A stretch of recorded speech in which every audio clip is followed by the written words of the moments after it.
Haven't seen you in a while. A couple weeks. Quick reminder before we get started, if you haven't downloaded your parking passes, those should have been sent out last week, so just a reminder to download those. Tom Brands. Tom, it's been a while. How you doing? Great. How are you? Doing fantastic.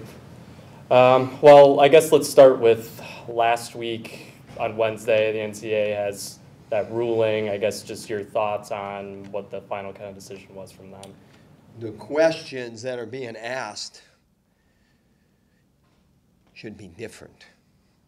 The questions being asked should be talking about why was University of Iowa and Iowa State targeted only.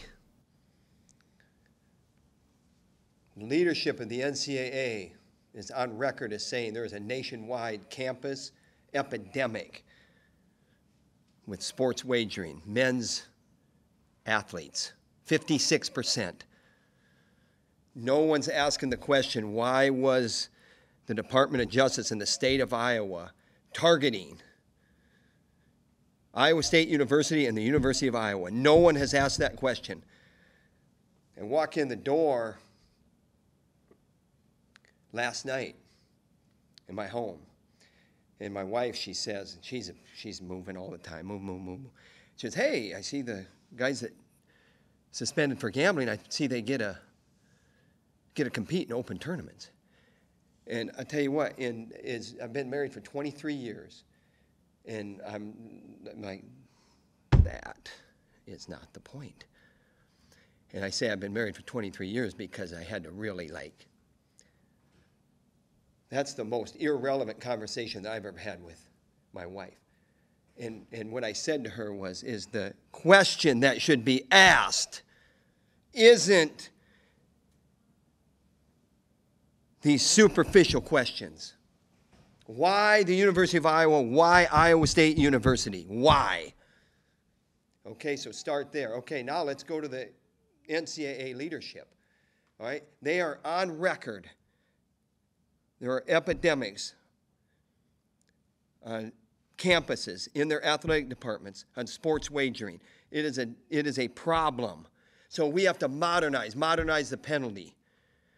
And so what happens is because the NCAA leadership is spoken, and because the membership doesn't get along with the leadership, they just go the opposite way. Or, oh, well, we listened and we modernized. We went from a permanent ban to a one-year ban. A one-year ban on a penalty changed from something that is a nationwide epidemic.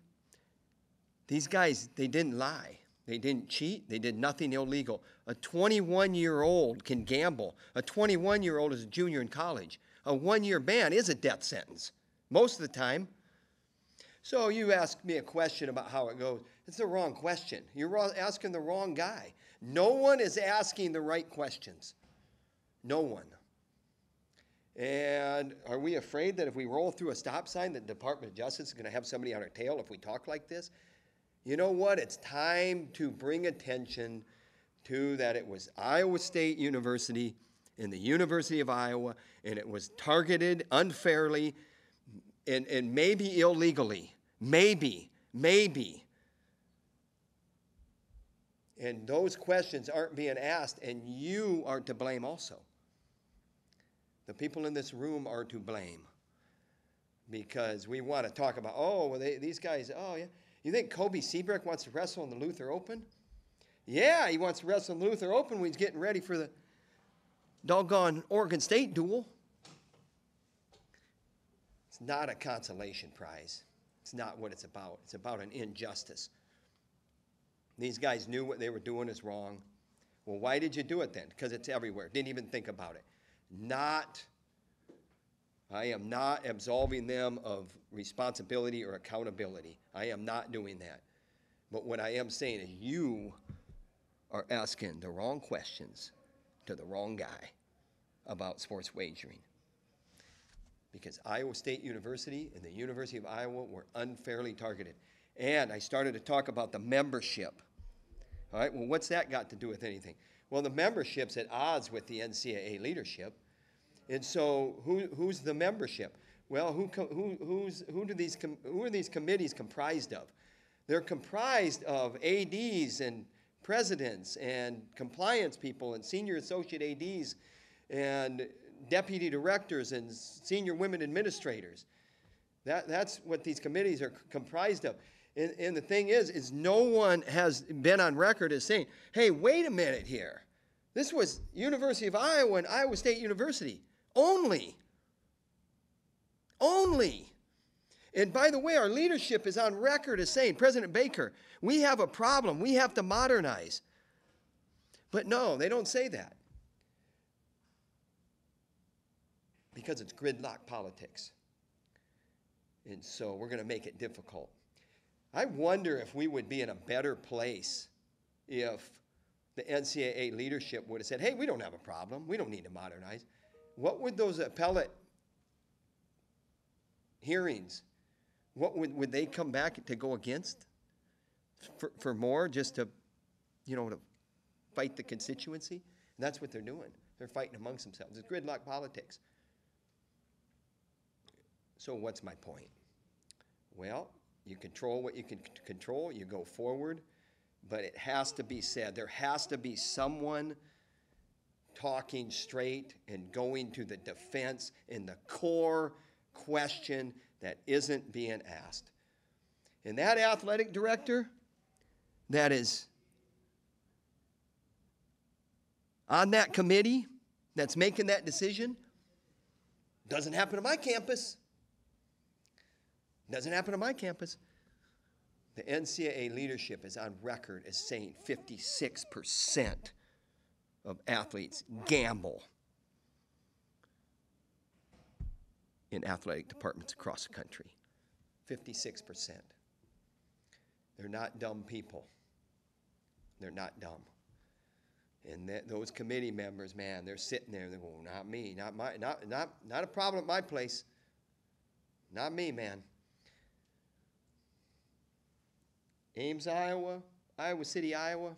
Sorry, man. Thanks. Appreciate everything, man.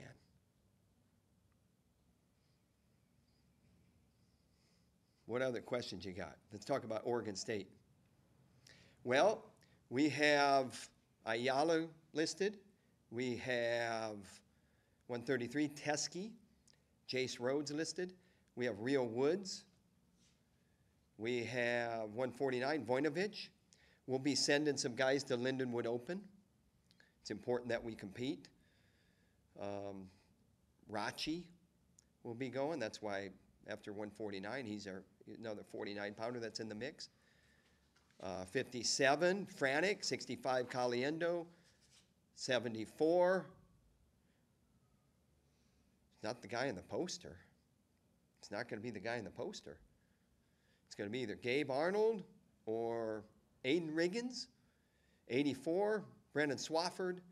97, Zach Glazier. And heavyweight won't be the guy in the poster. 84 won't be the guy in the poster. Heavyweight will be Hill.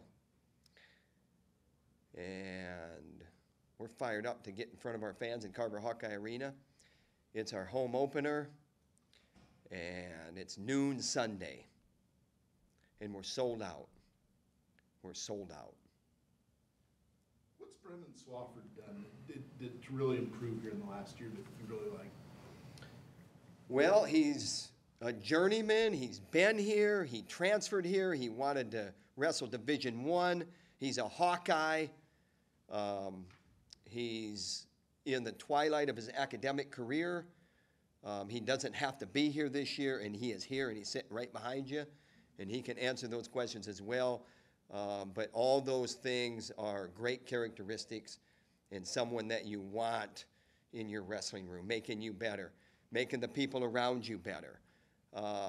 But that's secondary because he is here because he comes from a wrestling family, probably undersold himself going to a smaller school, and that's not to say that his career and his accolades aren't distinguished, which they are. but he's given it his all. And he's throwing his hat in the ring in the Division I circus, and we love Brennan Swafford as a Hawkeye. You mentioned guys not on the poster a little bit. There's, with those guys currently, those four, are they at this point with the eligibility status of those four? Are you looking at, could they come back next year? I know Terry had said there's two guys who are still You're asking the wrong questions. I'll go through 20 minutes again, exactly what my answer is not going to be what you want me to say. No one's asking the right questions to the right people. You're asking the wrong questions to the wrong people. And I'm not even hot. I'm not hot under the collar. I'm seeing very clear. My temper is intact. What was the Department of Justice doing in the state of Iowa to target Iowa State and the University of Iowa athletes? What were they doing? I don't know who to ask. You're the media. It's a sports story. You're sports media. Ask the questions. We love all our guys. No one has quit. In fact, we got 2 appeals left. No one's quit. We haven't quit. Early May we found out. We didn't quit then. We didn't give up. We didn't hope for the best. We went out and recruited some freaking awesome transfers that make us better. We never quit. We went on to the next thing. And we didn't quit on our guys either. And our administration has been awesome. And I have to say that. Because it sounds like I'm bitter with someone. I'm not bitter. Quit asking me dadgum questions about freaking gambling bullshit going on in our wrestling room. Because you're asking the wrong questions to the wrong guy. Not answering them. What have you seen from Gabe Arnold since he's... Gabe Arnold is an awesome teammate. He's an awesome personality. He makes me smile when I think of him. Awesome family. He is a wrestling royalty family, but don't tell him that. He knows he has to earn it. He is first cousins to Jaden Cox, who's an Olympic medalist and a ×2 and a world champion wrestler. So Gabe Arnold wants to cut his own teeth, but he comes from great wrestling people, and we are really, really glad that he's a Hawkeye as well. So we're going to see what happens. This rule, this freshman rule, really, really helps us. And I think I'm on record as saying that I didn't like it a year ago when it first came out, but I think it's great. And it's especially great when, you don't have a 74-pounder anymore. So now you got a freshman redshirted last year, Riggins, and you got a true freshman at 174. And so we can really, really see what we got with that true freshman with these rules. And we love Aiden Riggins too. We love Aiden Riggins too. And we just got to keep going. It's early. We got to keep developing. We got to keep figuring out who our best personnel are at each weight class. And by March, we're going to put the best team on the mat. How's Brody getting along after the Luther Open? Saw he dropped out a little early. Right decision. It's a little bit harder to do that now with the rule where the first medical forfeit is a loss on your record. His guy is a non-Division I wrestler, so,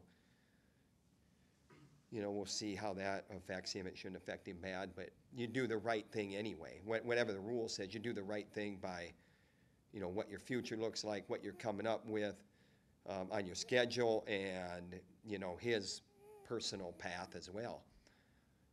And it's not something where it's, determined ahead of time necessarily, but he has missed time in the past. And I'm not just talking about last year when he was at Iowa, but Every year he's had kind of the same deal go on. When he was at Penn State, he missed some time with the same deal that he missed time last year, and when he was at UNI, he missed time on the same deal that he missed time last year. And we want to make doggone sure that we have him healthy. Critical. It's critical. With a guy like Victor, too, in his couple performances so far from Oklahoma State, listed as an or this week, what have you thought about his performances so far? We got to pick it up a little bit in the pace. It's early. He's an unbelievable student. He is a respectful fellow, and he's also conscientious. So the things that make great athletes better, and you get that little extra, he's doing that. He needs to put some pop into it, though, a little bit. You know, that explosive wrestling that you can't really coach, but that is a key ingredient in the best in the world. He has to put that into his wrestling. One more question? What do you see out of Oregon State? What do they kind of bring to the table coming here on Sunday? Scrappy. They hung in there at North Carolina. They had some wins in a tournament out there as well, where they knocked off some guys. We got to be ready. I think everybody is well coached, but Coach Pendleton there is, I think, in his second year maybe, no more than 3. I know that he's an energy guy, and I know that we got to be ready to go. And I know that he was supposed to come here last year, and he had some travel issues, and that's when we got Army to step up. And maybe that was 2 years ago. That was 2 years ago. Time flies. And then that's why we went to Army last year, and we were trying to get on the schedule again a year ago with Oregon State. But 2 years later, here we are. They're coming to town, and we'll make a return visit to them next year. We got to be ready to go. I know that. Thanks. Caliendo, Swafford.